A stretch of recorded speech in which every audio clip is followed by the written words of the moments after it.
Համեցեք։ Շնորհակալություն։ Պարոն Անունյան, հիմա կարող է հարությունը համոզված լինել, որ ձեր իշխանության, ձեր թիմի իշխանության գալու պարագայում հարկային տեղը չի իրականացվի, հարկային վարչահարությունը չի իրականացվի եւ նաեւ խոսեցիք շրջանառության հարկի ընդհանրապես վերացման մասին, օրինակ կա այլ քաղաքական ուժ, իրենք էլ ասում են, որ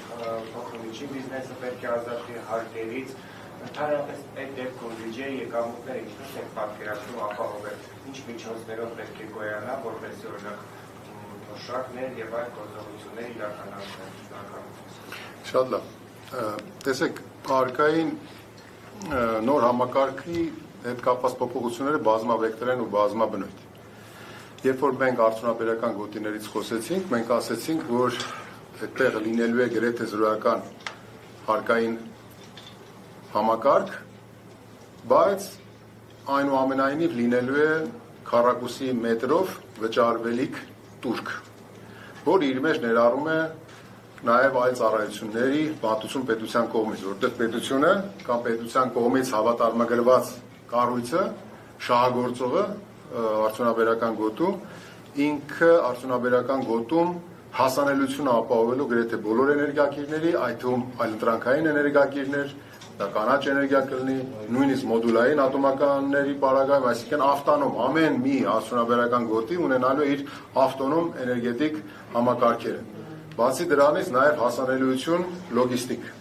Այս ամբողջի շահագործման հետ կապված եւ քառակուսի մետրի հետ որոշակի հաշվարկով լինելու է տուրք,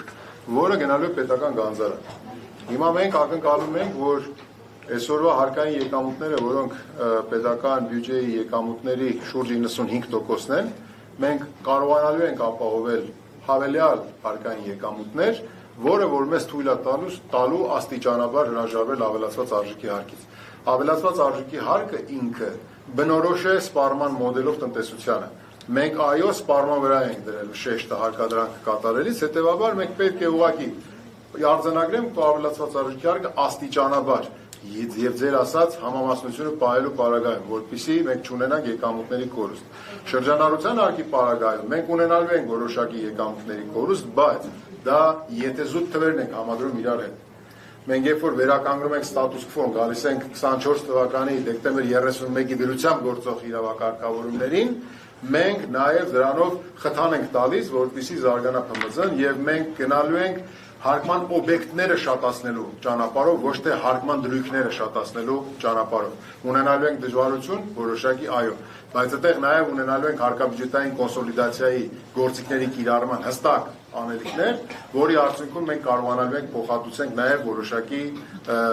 թերհավաքագրումները, եթե դրանք էսպային զուտ թվերի համադրությամբ երևում։ Հետևաբար մեր ռեֆորմները հստակ թվաբանություն ունեն եւ սա այն ֆորմատը չի, որ ես ներկայացնեի շատ ավելի ընդլայնված, սա ըստ էության անոնսն է, թե մենք ինչ ենք անելու, կարծում եմ, որ մենք այս շատ մոտ ապագայում շատ ավելի մանրամասն տեղեկատվությամբ կներկայացնենք հանրությանը, թե մեր ռեֆորմները ինչպիսի ազդեցություններ են ունենալու, որ լինենք ավելի հասկանալի։ Ինչ վերաբերում է ձեր այն հարցին, որ այլ քաղաքական ուժ օրինակ հայտարարում է զրո հարկ ՓՄԶ-ին, գաղափարախոսական առումով ես որպես հարկային մասնագետ նախ մասնագիտական տեսանկյունից դրան համաձայն չեմ։ Եվ նաև իմ խոսքի մեջ ասեցի, մենք բոլորս պայմանավորվել ենք, որ մենք բոլորս պետք է հարկ վճարենք։ Հարցը հարկ վճարելու չափի մեջ է։ Հետևաբար հարկ չվճարելը հանգեցնում է հարկային ոչ մենակ կարգապահության անկման, այլ նաև հանրային ծախսերի ֆինանսավորմանը մեր բոլորի մասնակցության, մեր գիտակցությունը մենք կարող հանկարծ կորցնենք։ Հետևաբար մենք բոլորս պարտավոր ենք մեր մասնակցություն ունենալ հանրային ծախսերի ֆինանսավորմանը, բայց համաչափության սկզբունքի հիման վրա, ամեն մեկս մեր հնարավորություններից ելնելով։ Հետևաբար մենք գնահատում ենք հնարավորությունները եւ համաչափությունը։ Զրո հարկը մեր համար այդքան ընդունելի չի։